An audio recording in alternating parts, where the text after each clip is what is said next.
so this is how I went from a scrawny kid to gaining 55 pounds in less than 2 years. So this is my beginner's guide, how to bulk for dummies, basically as simple as it can possibly get, specifically for skinny guys from a former skinny guy myself. If you're anything like me, I was skinny my entire life. Like I was scrawny, I got made fun of for being small, I was weak, and I was really insecure about it, and I wanted to actually do something about it. A lot of people have like tried to put on weight. They've tried certain diets, they've tried to go to the gym and it doesn't work for them. And so they think there's something wrong with them. They think that they're like a quote unquote hard gainer or whatever bullshit that you've heard. Here's the truth. If you have a good plan, you can gain weight. You are not special. I thought that there was some reason I couldn't gain weight because of genetics or metabolism or whatever it may be. I thought that I couldn't gain weight, and so that held me back. So first off, just get that out of your head. You're not special. Your body works the same as everyone else's. You might just have a slightly more active metabolism or a really small appetite, which is the reason why I never gained weight. I could just never eat enough. So this is the video that I wish that I had watched 8 years ago when I first started in the gym. So that's what I'm creating this video for. This is for me 8 years ago. So if you're anything like me and you looked anything like me and you want to gain a lot of size, this is the way to do it. Very simply, the reason why you failed in the past, because this is really important, is your plan is just too complex. Like, because I could list out all the different details, but the reason why you weren't consistent is because the plan is too complex. The plan being simple and you being consistent is how you grow. Overview here, I'm gonna go over the diet, I'm gonna go over the training, the supplements, the strategy, kind of bring all this stuff together. I'm gonna cover all the details here. First off, diet. We start with this first because it is literally the most important. It doesn't matter what kind of magical training split you have in the gym. If you don't eat enough food, you're just gonna stay the same. For calories, I recommend, if you have no idea how much you should eat, use one of those calorie calculators just to get a rough idea. No, it's not accurate. It's not actually gonna give you the amount that you need, but if you have nothing to start from, that's a good baseline. And then again, of course, you take your weight and see what happens. And I always say begin with the absolute lowest amount of calories that you can eat in order to gain weight. Because over time of you adding 200, 300 calories onto your food over the weeks and months, you'll be eating a shit ton of food. And I see so many people start a bulk on like 4,000 calories and they're dying from day one. And also you don't need to do that because you're just gonna get fat. But the goal here is not to get fat, it's to gain muscle. Yes, you'll gain a little bit of fat, but there's no prize for becoming the fattest person during your bulk. It doesn't make you bigger. You just need to be in a really, really small surplus. So that's the reason why I said 200 calories. You can add 200 calories in if your weight stalls for more than like 2 weeks in a row. Again, you should be weighing yourself at least once a week. But if you're starting to notice that you're stalling in the gym, you're not really getting stronger, and you don't see your scale moving at all, then yes, add 200 calories. At the beginning, you might have to add calories frequently until you get to a spot where you're consistently gaining weight. Next is macros. So a lot of people really overcomplicate this, but honestly, just again, the simple rule of 1 gram per pound of body weight. It's plenty of protein. Carbs, I put a 60-40 split for carbs. This is also not a magic formula. It's just that carbs are typically easier to eat more of because they digest quickly and they help with training performance. So 60-40 split of whatever's left after you add your 1 gram in, 1 gram per pound of body weight in. So that's just a simple macro split. Food choices, there's no like magic food here. The reason why I even listed food options is just because I know I'm gonna get questions of people saying, well, what should I eat? And so these are some of the things that you can eat. The rule is just whole foods. Simple as that, just whole foods. So you have chicken, breast or thighs, beef, ground or steak, fish, there's salmon, there's whitefish, shrimp, seafood, whatever. No, that's not fish, but you get the point. Protein powder. I said whey or beef. There is beef protein powder. If you're like me, I just can't do whey. It gives me acne and my stomach hurts and just not a good time. But that's some of the protein sources. There's obviously more of them out there, but these are the main ones. And I'm gonna give you some example meals in just a second here too. Carbs and fat sources. So for carbs, again, just a few examples. Rice, there's brown or white, quinoa, bread, potatoes, sweet potatoes, beans, fruits, honey. There's other things, of course, there's oats. There's a million different options for carbs. Again, this is just about picking foods that you actually like. For fats, first thing I said was meat, the meat fat, meaning that is an easy way to get fat in, especially when you're like doing a bulking diet, is just eat fatty meat. So like chicken thighs instead of chicken breasts. Salmon has a lot more fat than like a whitefish, tilapia, stuff like that. Just a few examples, like fatty meat, that's a really easy way to get your fat in. And then of course there's the additional stuff like the olive oil, butter, avocado, nuts. I used to literally just like pour olive oil on my food or just like put a chunk of butter in. I would obviously weigh it. I used to do that to get more calories in as well. Easiest way I would say to build out a meal is just make sure you get some protein, carbs, and fats in each meal. And this is an example, super simple: ground beef, sweet potato for the carbs, and then avocado for the fats. That's just an example of a meal. Meal frequency. So I just recommend that you just do the 3 times per day for eating, because it's hard to get a serious amount of food in with 2 times a day. And also, if you are starting at a spot where you're like already pretty full and you add a lot of food, you won't be able to handle it. So I say 3 times a day. Personally, what I always did was 2 meals a day and a shake. And at some point I even did 3 meals a day and a shake. If you have a hard time getting food down, you have a small appetite, a like really high calorie shake is great. It's just a lot easier to drink your calories than it is to eat them. And so from my experience, that was something that I did extremely consistently. This picture here is of a 1,200 calorie shake that I ate every day. That's a bit heavy on the digestion, obviously. If you want to learn like what was all in that, just let me know in the comments. I can make a whole video about that, because that really is a cheat code for bulking and making a good shake. Next, so tracking and meal prep. So obviously you got to make all this food, and I'll be honest with you, it's extremely easy. I think people overblow the difficulty of meal prepping. Batch cooking, just cook all your food at the very maximum once per week. You could even cook like twice a month, just cook for 2 weeks at a time. I would cook 1 time per week on a Sunday, and it took about 2 hours per week. That was it. If you want to cook even more, wonderful. And then obviously, freeze your meals, have everything ready. One rule I put here too is to never run out of food. That was one thing that I had a problem with, where I would push it too far, or I'd get lazy and not want to do it on Sunday, and Monday comes around, I don't have food. You just don't want to be in the spot where you don't have food, because that's when you kind of like fall off the bandwagon and you're like, okay, like you can go out to eat and probably get plenty of calories in and stuff. But I find that if you want to be consistent, just don't run out of food. Just always be like a week ahead or so, at least a few days ahead. I didn't write this down, but something that I used to do as well, I would have like backup meals, like the pre-made packets of rice, frozen chicken in the freezer, like just like the stuff you buy, whatever, like stuff like that, where worst case scenario, if you forget to cook or you just don't have enough food in time, you can just throw that in there. So for tracking, I use something that I kind of deemed the track once method. You basically just go into MyFitnessPal, type in the meal, and then now you know exactly how many calories that is, and then you can just swap them out. And so the trick here, what makes this extremely efficient, so that way you don't have to think about your eating, is you should track all your meals to have roughly the same macros and roughly the same calories. Because if you are splitting it straight down the middle, let's say you have 3,000 calories you need to eat. If you have 1,000 calories per meal with the same amount of macros each time, you never have to think about it, and you get to flip-flop meals. So you could track 9 meals, you could make all of them, and then you could just eat whatever you want. Like, oh, the beef and sweet potatoes sounds good right now, and then you eat that. So you can just swap meals out. Now, I personally just ate the same meals every day for like fucking months on end. Don't do that. You will get food intolerances from that, but it was extremely efficient. So track your meals, make them the same macros and the same calories, and then just flip-flop them around. That's the easiest way to do it, because the goal is to reduce like decision fatigue. It just keeps you consistent, because you should be eating the same amount of food every day. There are special diets where you can do carb cycling and other fancy things, but when you're first starting out, this does not matter. If you're just trying to be consistent with the bulk, just eat the same food every day. It's gonna keep your life extremely easy. Okay, so training, split, and frequency. There's no magic training split. Don't let anyone tell you that there is. This isn't fancy. This is just what I did. And to this day, I do like a modified version of this. I do like a 5-day split, but it doesn't matter. All that matters is that you're hit every muscle group every single week. That's all that matters, that you're continuously getting stronger and you're connecting with the muscle good. That's it. This was the split that I used during my bulk the entire time, pretty much, which was push, legs, pull, rest. Or pull, legs, push, it doesn't matter. This is what I would do. Simple push day for chest, shoulders, and triceps. Legs, obviously for quads, hamstrings, calves, and glutes.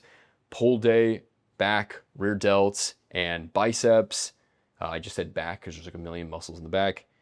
And rest day. Now, on a rest day, you can do cardio and abs if that helps you stay consistent. If you're a person who knows that if you just do the thing every day and that's easier for you to mentally adhere to rather than trying to like cycle off and on days and worry about maybe, skipping days or just, kind of losing track, then you can do cardio and abs. That's what I did personally. I just liked being in the gym, so I wanted to be at the gym as much as I could. So my rest days, I would do my cardio, I would do abs. And yes, you can do cardio during a bulk. One 20-minute cardio session a week or twice a week is barely going to do anything in terms of burning calories in all reality. And then abs, obviously you should be hitting abs. So that's what I personally did. I just like being in the gym every single day, but you do need to rest and listen to your body, obviously. If you're super sore, then take an extra rest day. It's not going to kill you. Exercise selection. So I'm not going to tell you what exercises you need to choose because it really depends on you. And so the goal here is for you to pick your favorite movements that you can feel the best connection to the muscle that you're trying to train.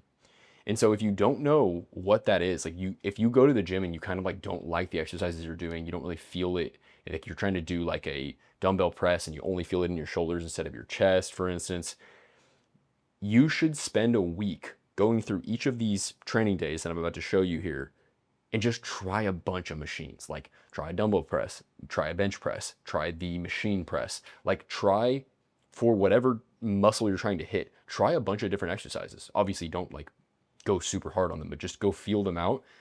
Find the one that you like and just stick to it. So we'll talk more about that in a second, but just try them. Just spend the same amount of time you would, just do one set on each exercise. Don't go crazy, don't push yourself to failure. Just try things and feel it. Whatever you like the most, pick that and stick with it. Select one compound exercise for each large muscle group. You really just need one main compound movement right now. Again, you can always add volume later, but this is just to get you going. One main compound movement and then one isolation exercise for the smaller muscle groups, okay? So the goal here is to get good at each movement, not just to grow and get stronger. You're trying to get good at the actual movement itself. And that's the reason I say that you want to stick with the movement rather than just trying to cycle your exercises every 2 to 4 weeks like a lot of people tell you. Now, if you get bored after doing the same exercise for 2-3 months, yeah, I mean, that's fine. You can change it up. But just understand that confusing the muscle and all the other bullshit that you've heard, it really doesn't matter. And in all reality, you having a better mind-muscle connection and better form on one exercise will make you more gains than trying 16 different exercises and confusing the muscle. So here's a push day example. I'm not telling you to go copy this. This is something that like I would do personally. You can try this obviously, but again, find movements that you like. We have chest, dumbbell bench press, works with stability and each arm like separately. So I've always really liked that, and my shoulders feel a lot better than they do on a barbell. Shoulders, dumbbell overhead press, same exact thing. Really similar movements, just different planes of pushing. Triceps, just a simple push down. You can use a rope or a flat bar. I like the flat bar. Side delt, seated dumbbell lateral raises. You're just trying to grow the side delts, and that's it. Just 4 exercises. And if you've ever seen programs or bought programs or tried different people's workouts, this may seem extremely minimal, and it is, because you don't need a lot of volume to grow. You just need concentration and to actually have good form on what you're doing. Again, you can always add more in the future if you want to add extra isolations like a chest fly or maybe a front raise for the front delts or an overhead tricep in the future. You can do that, but you should really, really nail this in and focus on getting stronger on these movements, because if you get stronger on these movements each week, the muscle will grow. It's as simple as that. Leg day example, quads, leg press. For me, leg press is king for growing the quads. Like, it's just the best mind muscle connection that I have. And obviously you can load it up over time. Hamstrings, Romanian deadlift, hard to beat that one as well. Obviously it works the glutes and the lower back and all these other things, but I primarily focus on the hamstrings for a Romanian deadlift. I like dumbbells. You can do barbells. Again, examples, you can do whatever you want here. Calves, standing calf raise. There's not that many calf exercises, there's like 2. So I just like the standing one for better stretch.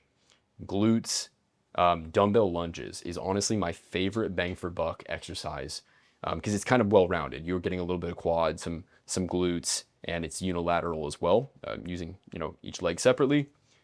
I really like these, and they really get me extremely sore. And so for a minimalist program, I would definitely, do these 4 exercises. You could build some really, really good legs from this. So pull day example, vertical pulling movement. So I'm going to say pull-ups. Pull-ups are my favorite, but if you can't do at least 6 pull-ups, I would do lat pull-downs until you're strong enough to do these. Rowing movement, again, like I'm not separating these out by muscle, but rowing movement, which is just a horizontal pull. I personally like cable row because I find that I can feel it the most. Rear delts, reverse pec deck, so the pec deck machine, but going this direction. Again, I think it's just really good isolation. There's not that many options for this movement anyway. I learned this from my coach as well, but doing extremely high reps, like 20, 30 reps of this, is really, really good for actually connecting with this muscle because it's kind of hard to feel. Biceps, seated incline dumbbell curl. Again, this isn't special. It's just, it gets a good stretch. It's as simple as that. That's all you really need. If you got a good stretch on an exercise like this and you get stronger at it, like your arms are going to grow because you're hitting them on the rows and on the pull-ups as well. That's the reason why we don't have a lot of additional isolation stuff, because the reality of it is you're hitting everything on a lot of different movements. So training, reps, sets, intensity, simply put, again, this is where you can go crazy and get super technical. This stuff doesn't matter. I always say for compound exercises, especially at the beginning when you're trying to really get these movements down, higher reps is typically better because you're just having more opportunities to do the exercise. More reps, more repetitions, you can feel the muscle better. And so I always say 8 to 12 for a compound, and then for isolation, 10 to 14. These are not magic numbers. This is not like the right way to do it. This is just what I recommend. And the reason why I set these hard numbers is so that way you don't have to think about it. You just know, okay, it's a compound, we're gonna go for 8 to 12. If it's an isolation, we're gonna go for 10 to 14. And then you just don't think about it. You should not overthink it because the only thing that actually matters is you just do it. 2 warm-up sets per exercise, so or AKA fielder sets, where you are doing the movement the exact way you would be doing it with full weight. You're just trying to feel blood in the muscle. You're trying to have the mind-muscle connection and to warm up your body, obviously, and just 2 working sets. And the reason why we do the 2 warm-up sets is because it does actually add some volume in, but more importantly, it helps you practice the movement in 2 working sets where you're trying to train as close to failure as possible without losing tension on the target muscle, which is kind of important because like you can start to, maybe your last couple reps of like a bench press, you might start to compensate with your shoulder, which is exactly how I hurt my shoulder back in the first year of lifting, when I hit like the point of failure and I tried to push past it. So I like to train to failure, but you got to know you got to know your limits, like especially on a free weight movement. It's much easier to lose control of that. And so you just need to be able to feel where you kind of start to lose that connection, where you're just starting to kind of push with everything that you have. But don't be afraid to train to failure. Like I train to failure pretty much every set. A lot of people don't necessarily recommend that, but I only do 2 working sets. So I think I can get away with it, and it's worked really well for me. So for progressive overload and logging, I just simply always try to aim for 1 rep extra each week on each exercise. And once you hit the top of your rep range, then you increase the weight by the smallest amount that you can. So if you're at 8 on the first week, then 9, then 10, then 11, then 12, once you hit that 12, it's time to move up to the next weight. That's how I've always done it. It's extremely easy to think about. You just try to add that 1 rep, of course, controlling your form. And over time, if you feel like you really, really hit a ceiling, a lot of people say, oh, go and change your exercise. If you hit a ceiling, like for multiple weeks in a row, I'm not talking like one time, I'm talking like 3 or 4 weeks in a row, you just cannot beat that weight. What I oftentimes like to do is actually lower the weight down, maybe 25%, and rework my form. Because a lot of times, as you get stronger and stronger, we start to compensate again. We start to like basically not do it the way that we did it from the beginning. And that's something that I always do. And every time I do that, I get way better form. I have a better mind muscle connection. And then eventually I can pass that plateau with better form. And that just happens continuously. I've always done that. Only log your workouts if it feels manageable. The reason I say that is like some people really like logging stuff and writing it down. Some people that just feels like a lot of extra work. And if you heard this and you were like, oh, that sounds terrible, don't do it. Like just don't do it. Like, just try to remember the best you can. I mean, we're talking about 4 exercises, 2 sets each. Like, it shouldn't be that hard to remember. If you do like logging, it really does help you track your progress, and sometimes surprises me. I'm like, I did that last week? Like, I really have to beat that? Like, shit. I like to log now, and I've noticed that whenever I do log, I obviously get stronger more consistently. But I wouldn't, especially if you're in your first few months, do not overcomplicate this. Just get in the gym, do the movements, and feel it out. Like, I didn't even count reps when I first started, honestly. You look at a weight hard enough at the beginning and you grow. So it doesn't really matter. If you do want a logging app, use the app it's called Rep Count. It's a free app on iOS. I've used it since the very beginning of my lifting journey. It's a free app, easy to use. Supplements, we're not going to talk too much about supplements because, again, they're called supplements for a reason. It's supplemental, it's extra tiny little bits. Protein powder is great for convenience, especially if you're someone who doesn't have a big appetite. That shake, like I said, the shake is really, really helpful. You use protein powder. Nothing special about it though. Don't think that because it's protein powder, it makes you gain more muscle or something, or whatever bullshit they say on the labels. It's just protein. It's nothing special. Creatine. It's just like tried and true. It's just a staple. It's not gonna blow you up. It does increase muscular water retention, but it's really just a small difference. It is worth taking though, because it's so cheap and it's just so consistent. Now, lastly, my personal favorite supplement, the one that I actually like, don't skip, the one that I actually live by, is a non-stim pre-workout, which is basically a pre-workout that has different supplements in it that boost blood flow for the actual pump and has like electrolytes in it for hydration, stuff like that.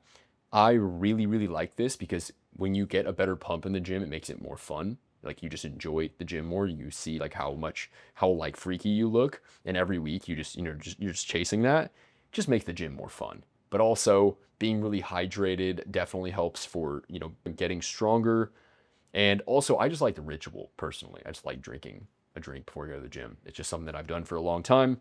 I can put some links if you're curious about any specific supplements, but really you can just look up non-stim pre-workout and you'll find a ton of different options. Just look for L-citrulline and just electrolytes, stuff like that in there. That's all you really need. Wrapping this all up strategy-wise, because just bringing this all together for simplicity, don't overcomplicate this. The reality of it is, for the food, just figure out how much you need to eat, whether you use a calculator or you track what you've been eating. Weigh yourself once a week. Just pick a day and do it in the morning before you eat or drink anything, obviously. Do it first thing in the morning. And only increase your food if you have hit a weight gain plateau for at least 2 full weeks. Prep 2 to 4 times per month to save yourself all the time of the prep. Train 3 to 6 times per week. The reason why that number varies is you could just do this split that I showed you, the push, legs, pull, and you could literally spread that out for a week, and that would be plenty. 3 times per week is plenty. Don't let all the bodybuilders and stuff tell you that you have to train 6 days a week. If you like to train, wonderful. If you don't, 3 times per week is plenty. And rest as much as you need. If you're extremely sore, then don't push it. It's just unnecessary. Pick exercises you like and stick to them and try to get good at them. Try to master them. Get as close to failure as you possibly can. Fucking actually push yourself. Like, that's the point of being in the gym. But again, don't sacrifice form. Increase your strength each week as much as you can progressively. Try to add a rep. That's the easiest way to measure it. And last but not least, do not get injured. Listen to your body. If you get injured, everything falls apart. It's the worst possible thing you can do for your gains. When I was first starting out, I remember about a year into training, I hurt my shoulder and it just derailed everything. And obviously it's a pain in the ass. You got to work around it and try to rehab it and all this extra fun stuff. And on top of it, once you get injured, that muscle that you injure, it's never the same. I'm still dealing with this shoulder to this day. Like 7 years later, I'm still dealing with this shoulder. So listen to your body. Don't get injured. If something hurts, stop. Don't push through pain. Like, the most important thing is that you do all of this. You eat consistently, you train consistently, you sleep well for years and years and years. And that's the way to grow the most. Last but not least, take pictures. Like, still to this day, I kind of wish I would have taken more pictures so you can actually see what happened. You can see how you transformed. Take pictures, because even if you can't see the difference, if you look back over time, you'll start seeing that difference. And my last recommendation is just show up. Just show up and try this every day for the next 90 to 180 days. I know that's a long time, but if you bulk seriously for 6 months, you will put on, like if it's your first time bulking, you will put on literally like 60% of the muscle you can gain in the first 6 months. That's just newbie gains for you. So stick to this for 90 to 180 days and you're going to finally grow and you will no longer be a little skinny boy. If you have any questions, let me know. That is it.